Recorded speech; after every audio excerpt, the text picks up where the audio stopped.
給料が高くても続かない仕事があります。逆に給料は下がっても何年も無理なく続けられる仕事もあります。同じ50代からの仕事選びなのに、この違いを分けているものは何なのか。今日はそこを一緒に考えていきます。仕事を選ぶときに何を優先するかは人によって異なり、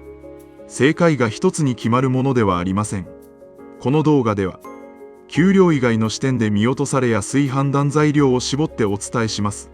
条件を整理しておくことが、この先の仕事選びの助けになるはずです。50代からの仕事選びというと、まず給料の額から考える人が多いのではないでしょうか。もちろん、生活のために収入は大事です。ただ、給料だけを基準に選んでしまうと、続けられずに終わってしまうことがあります。楽しそうに見える仕事を職種名だけで選んで、実際には人間関係や責任の重さで、続けられなかったという話も少なくありません。求人票に書かれている金額は、その場ですぐ比較できるので、つい一番わかりやすい基準として、使ってしまいがちです。お金と自由の航路へようこそ、船長です。このチャンネルでは、50代からのお金と働き方について、私自身が実際に考えていることをもとに、できるだけ具体的にお伝えしています。今こうして、この先の仕事選びについて確認しようとしていること自体が、すでに大切な一歩だと思います。無理なく続けられる仕事の見つけ方をこれからも一緒に考えていきたいと思っていただけたら、チャンネル登録をしていただけると嬉しいです。今日のテーマは、50代からの仕事選びで、給料より大切にしたい、無理なく続けられる6つの条件です。一つずつ順番に確認していきますので、最後まで気軽に見ていただけたら嬉しいです。私自身のことをお話しすると、以前の仕事を辞めてから、再就職はしていません。以前の年収と比べられる状況には、まだ至っていないというのが正直なところです。収入は圧倒的に下がり、蓄えを取り崩しながら過ごしています。月によって収支がプラスになることもあれば、マイナスになることもあり、資金が潤沢にあるわけではないので、不安がないといえば嘘になります。それでも、前の給料を手放すという判断をしたこと自体は、間違っていなかったと思っています。給料だけで判断したわけではなかったからです。もちろん収入は大切な要素の一つですが、それだけを判断の中心に置いてしまうと、本当に大事にしたいものを見失ってしまうと感じました。今の仕事をこれ以上続けるのは無理だと、自分の中ではっきり感じていましたし、会社の中の問題も自分の目には見えていて、このまま続けることは、お金以上にマイナスだと判断しました。収入が下がることは分かっていましたし、簡単な決断ではありませんでした。それでも、そのまま居続けることの方が、自分にとって重い代償になると感じていました。数字だけを見れば、やめない方が安全に見えたかもしれません。それでも、ストレスを抱えながら働き続けることが、本当の意味での安全とは思えませんでした。だから、ストレスや嫌なものからは解放された、という事実は確かにあります。長く投資を続け、辞めた後のために現金もある程度確保していたので、直近で切迫した心配があるわけではありません。ただ、今のままではいけない。何かを変えていかなければ、そう感じているのも事実です。正直に言うと、本当にこれで良かったのか、という迷いは今でもあります。良かったと思ってはいるものの、それが正解だったかどうかは、今の時点ではまだわかりません。はっきりとした答えが出るまでには、まだもう少しだけ時間がかかりそうです。転職するのか、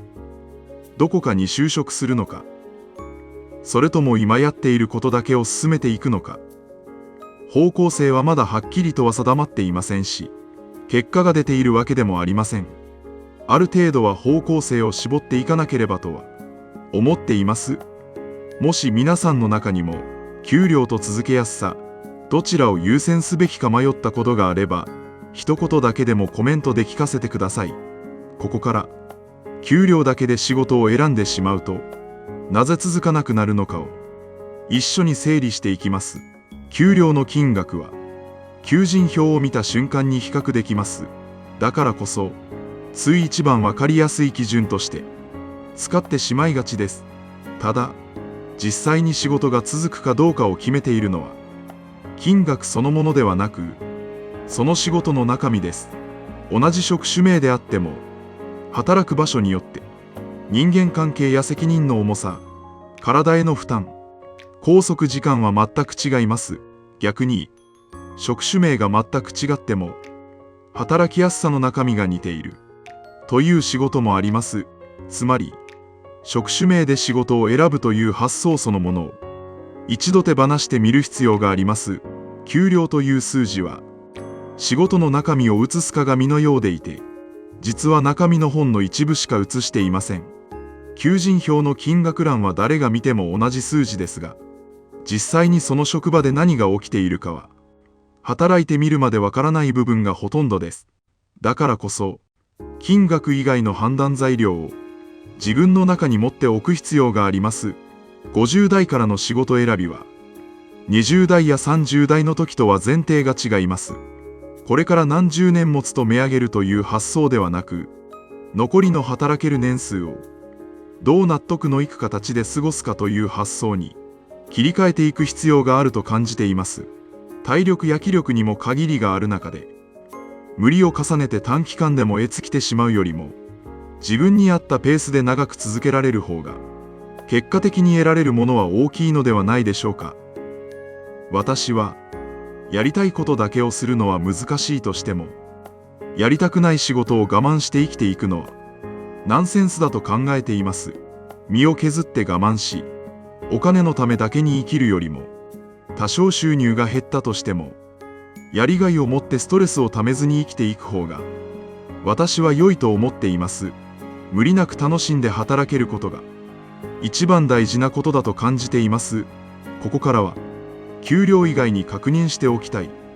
6つの条件を順番にお伝えします。1つ目は人間関係のストレスが少ないかどうかです。どれだけ給料が良くても毎日顔を合わせる相手との関係が苦しいと心がすり減っていきます。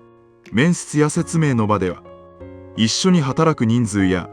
チームの雰囲気について具体的に聞いてみてください。面接の場で質問することを遠慮する必要はありません。自分に合う職場かどうかを見極めるための質問を遠慮せずに率直に聞いて良いものです。職場の見学ができる場合は実際にその場の空気を感じてみることも一つの確認方法です。ほんの短い時間であっても実際にその場に立ってみると求人票の文字だけではわからなかったことに気づけることが少なくありません。もし私なら面接の場での担当者の話し方や質問への答え方からその職場の雰囲気を推し量るようにすると思います。年齢や経験年数だけで扱いが変わるような職場なのか、それとも対等な立場で意見を聞いてもらえる雰囲気なのか、そうした点も働き始めてからのストレスの大きさを左右する要素になります。2つ目は責任の重さが今の自分に合っているかどうかです。管理職やまとめ役といった重い責任はやりがいにつながることもありますが、その分だけ気持ちの負担も大きくなります。これまでの経験を生かしたいという気持ちと今の自分が背負える責任の重さは必ずしも一致しません。どこまでの責任なら無理なく引き受けられそうか、自分の中で一度線を引いておくことをお勧めします。責任の重さは役職名だけでは判断できません。実際の業務内容や何かあった時に誰が責任を取る立場になるのかまで具体的に確認しておくと安心です。面接の場で聞きにくいと感じる場合は入社後の早い段階で上司や担当者に確認してみるという方法もあります。これまで培ってきた経験を活かせる場面と新しい環境で一から任される場面とでは感じる責任の重さも全く違ってきます。自分がどちらのタイプの働き方に向いているかを一度振り返っておくことも役に立ちます。これまでの職場で自分がどんな役割を担ってきた時に一番無理なく力を発揮できていたか、そうした過去の経験を振り返ってみることも、次の仕事選びの手がかりになると思います。3つ目は、身体的な負担が続けられる範囲に収まっているかどうかです。立ち仕事や力仕事、数ヶ月であれば乗り切れても、何年も続けるとなると話は変わってきます。若い頃と同じ感覚で見積もってしまうと、実際に働き始めてから、思っていたよりきついと感じることも少なくありません。体力に自信があるという場合でも、実際にどれくらいの負担がかかる仕事なのか、一日の流れを具体的に確認しておくと安心です。朝から晩まで立ちっぱなしなのか、座って作業する時間もあるのか、休憩はどのくらい取れるのか、そうした細かい部分の積み重ねが何年も続けられるかどうかを左右します。体力は年齢とともに少しずつ変わっていくものなので、今の自分にとって無理のない負担かどうかだけでなく、数年先も続けられそうかという視点も持っておくと安心です。無理をして体を壊してしまっては元も子もありません。多少なら大丈夫だろうという思い込みで判断せず、実際に体験させてもらえる機会があれば、一度試してみることをお勧めします。4つ目は、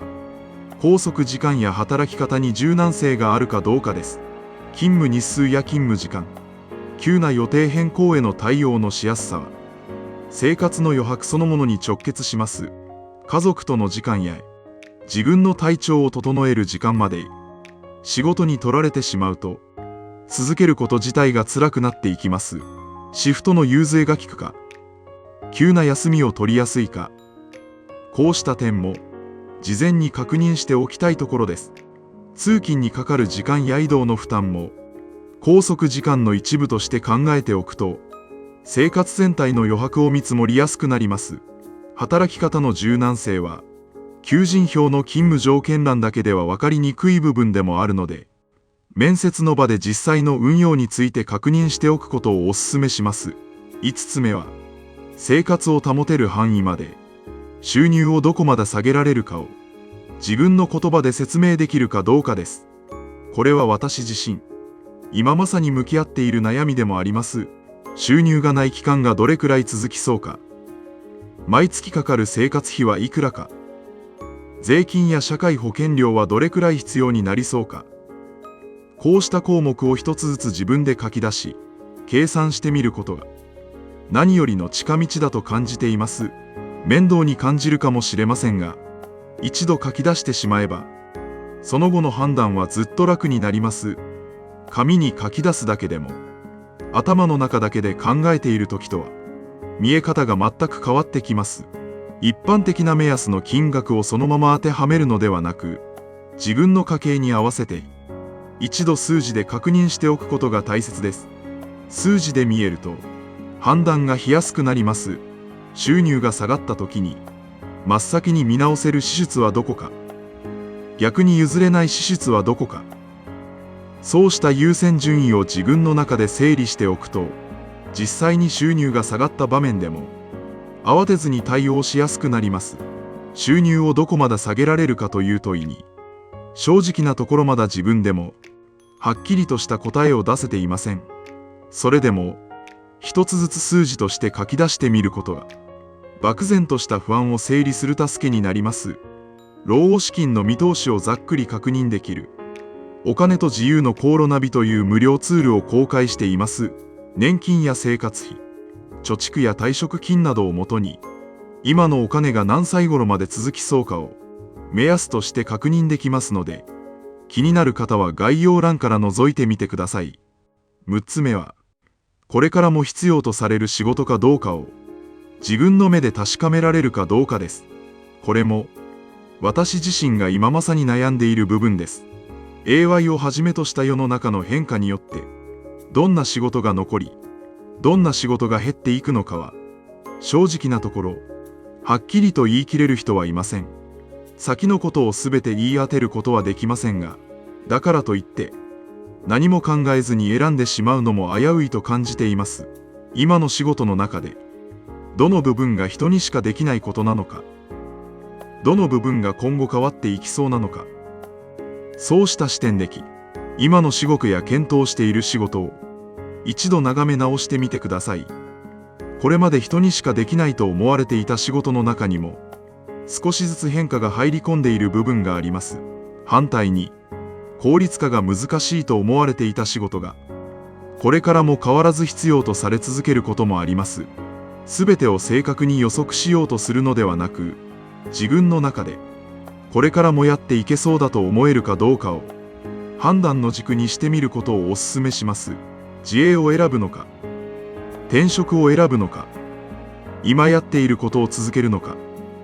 その判断も、この最後の視点と切り離せないと、私自身感じています。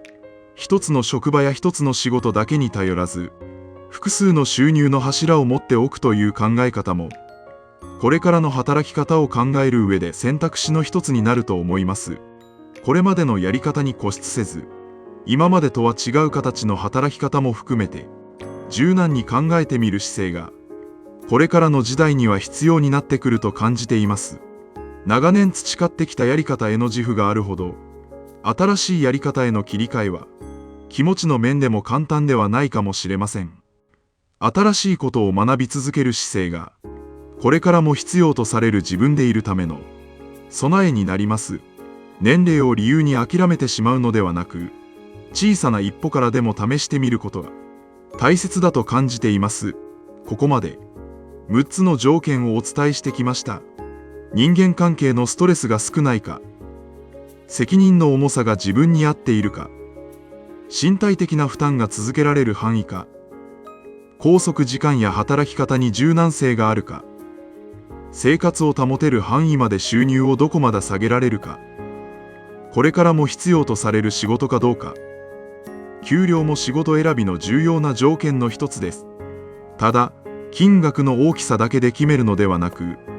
この6つの視点と家計の状況を合わせて、一つずつ判断していく必要があります。私自身、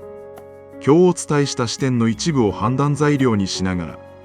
今まさに次の一歩を考えている最中です。方向性ははっきりとは固まっていませんし、今のところ結果と呼べるものもありません。それでも、やりたくない仕事を我慢して生きていくよりも、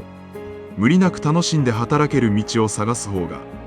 私は自分に合っていると感じています。もし今、給料の額だけを基準に、次の仕事を選ぼうとしているとしたら、一度立ち止まって、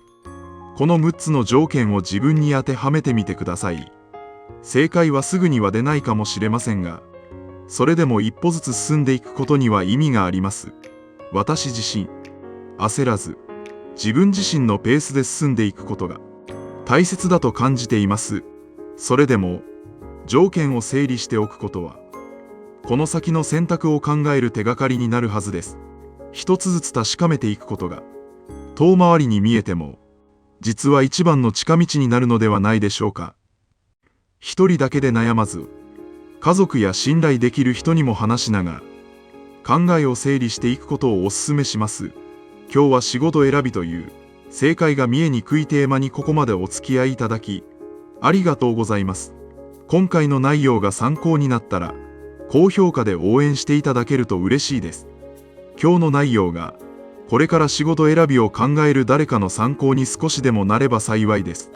それではまた、次回の動画でお会いしましょう。